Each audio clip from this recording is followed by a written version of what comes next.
Welcome once again in your channel your friendly doctors, जिसमें आपके health से जुड़ी बहुत सारी जानकारियां हम आपको देते हैं, हमारे एक्सपर्ट आपको देते हैं। और हमारे एक्सपर्ट हैं डॉक्टर राजीव कक्कड़, जिन्होंने ये चैनल योर फ्रेंडली डॉक्टर्स आपके लिए बनवाया, जिससे कि आपके स्वास्थ्य को और बेहतर रखा जा सके, क्योंकि आपके स्वास्थ्य की जिम्मेदारी है हमारी। एक बार फिर से हम स्वागत करते हैं डॉक्टर राजीव कक्कड़ जी का। सर, एक बार फिर से आप ही के चैनल पर आपका स्वागत है। सर, पिछले कई एपिसोड से हम हमारे व्यूअर्स के क्वेश्चंस पे बात कर रहे हैं।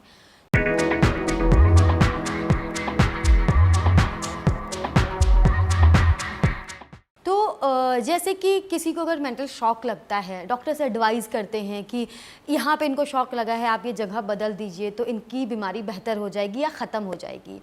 ऐसे ही क्या जो लोग अस्थमैटिक हैं या जिनको अस्थमा है, उनके लिए घर बदलना, जगह बदलना या वातावरण बदलना, क्या इसको कर लेने से ये बीमारी हमेशा के लिए ख़त्म हो सकती है? बिल्कुल, आपने जो क्वेश्चन पूछा ये बहुत ही महत्वपूर्ण क्वेश्चन है। एलर्जी क्या होता है, अस्थमा क्या होता है? ज़्यादातर 80-90% केसेस में ये एक एलर्जी है। एलर्जी क्या होती है? ये हमारी संवेदनशीलता है। किसी विशेष जगह, विशेष परिस्थिति या जगह बदलने पे कोई चीज़ कम या ज़्यादा हो जाना, उसको एलर्जी कहते हैं। वातावरण का सीधा प्रभाव हमारे शरीर पे पड़ता है। हम क्या सांस ले रहे हैं, किस जगह पर हैं, उस वातावरण में जो एलर्जेंस हैं, पॉलेंस हैं, फंगल स्पोर्स हैं, डस्ट है, कुछ ऐसी चीज़ें हैं जो कि हमारे लिए सेंसिटिव है और वही चीज़ कुछ और लोगों के लिए सेंसिटिव नहीं है। एक जगह एक धूल उड़ी, आपको 10 छींकें आई, किसी को 2 बार आई, किसी को बिल्कुल नहीं आई। ये आपकी संवेदनशीलता है, ये आपका बॉडी का रिएक्शन है, जो एक डिफेंसिव पॉस्चर है आपका, वो कुछ एक्सेजरेट होकर के बढ़ करके एलर्जी के माध्यम से मैनिफेस्ट करता है। आपने बिल्कुल सही कहा। हो सकता है कानपुर में रह करके आपको एलर्जी हो रही हो, आप बॉम्बे चले जाएं, एलर्जी नहीं है। कुछ लोग कहते हैं ठंडक में एलर्जी है, लेकिन ठंडक में आपको बॉम्बे में एलर्जी हो रही है, बैंगलोर में हो रही है, जो सिटी ऑफ पॉलन ग्रेन है। और अगर आप जाके शिमला में चले जाएं, वहाँ ठंडा वातावरण है, लेकिन आपको सांस का अटैक कम हो। तो डिपेंड करता है जगह बदलने पे, आपके घर बदलने पे, इवन कमरा बदलने पर। कभी कभी कुछ लोग ऐसा कंप्लेन करते हैं कि साहब हम घर में आते ही हम ठीक हो जाते हैं, ऑफिस में हमें एलर्जी हो जाती है। या हम घर में जब बेडरूम में होते हैं तो हमें बहुत छींकें आती हैं, सांस फूलने लगती है, लेकिन जैसे ही हम घर के बाहर निकलते हैं हम ठीक हो जाते हैं। ये आपके वातावरण का है। आपको ये आइडेंटिफाई करना है कि किस चीज़ से आपको एलर्जी है।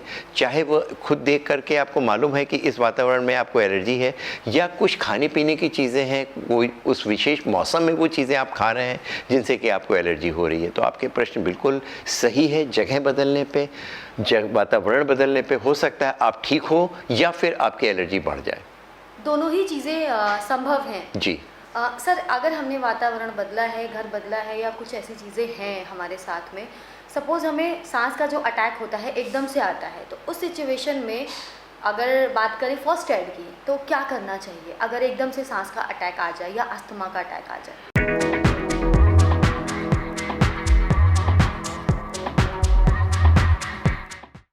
दो चीज़ें हैं। पहली चीज़ है, क्या आपके पास उस समय मेडिकेशन है कि नहीं है। अगर आपको सांस का अटैक आया, आपके पास इन्हेलर, रेस्क्यू इन्हेलर 2 तरह के होते हैं। एक होते हैं जो बीमारी की जड़ ख़त्म करते हैं, एंटी इन्फ्लेमेटरी होते हैं जो सूजन ख़त्म करते हैं। एक रेस्क्यू इन्हेलर होते हैं जैसे कि फ़ौरन उससे आराम मिलता है, जैसे सॉल्बेटामॉल, ब्रोंकोडायलेटर्स होते हैं। अगर वो आपके पास है तो इमीडिएटली उसका इस्तेमाल करना चाहिए। जिस वातावरण में आपको एलर्जी का अटैक पड़ा है, सबसे पहले उस वातावरण से अपने आप को अलग करें, शांत हो जाए, बहुत घबराए नहीं, टेंशन न लें। जिस पॉस्चर पे आपको सबसे ज़्यादा आराम मिल रहा है उस पॉस्चर में आप बैठ जाएं। ज़्यादातर होता है आप एक कुर्सी का सपोर्ट लेकर के आगे की तरफ बैंड कर जाएं तो आपको सांस में आराम हो जाता है। धीरे धीरे सांस लें। अगर आपको पानी पीना हो, थोड़ा सा कुछ सिप्स ऑफ वाटर ले सकते हैं। शांत हो जाए, थोड़ी सा इन्हेलर इस्तेमाल करें। अगर आपके पास इन्हेलर नहीं है तो केवल आप नाक से सांस लेते हुए गहरी गहरी सांस लें और धीरे अपनी नाक से सांस लेने की जो स्पीड है उसको कम कर दें। अक्सर हमें ऐसा देखा, जिस समय सांस का अटैक होता है उस समय हम मुंह खोल करके गहरी गहरी सांस खींचते हैं। वास्तव में उस समय हम अपनी कार्बन डाइऑक्साइड ज़्यादा बाहर निकाल रहे होते हैं और मुंह ड्राई हो जाता है और जो सांस होती है वो आपके फेफड़े के ऊपर तक आती है, नीचे नहीं पहुंचती है और आपको सांस और फूलती है, आप और एंग्शियस होते हैं।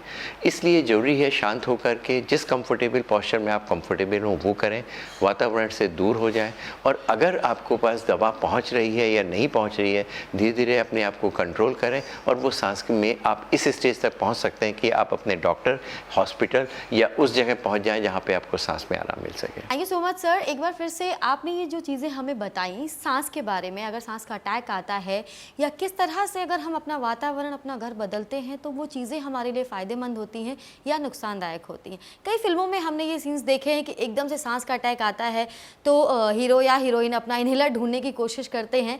अगर आपके पास इन्हेलर नहीं है, आप अपनी सांस को कंट्रोल करें तो उससे भी आपको आराम मिल सकता है।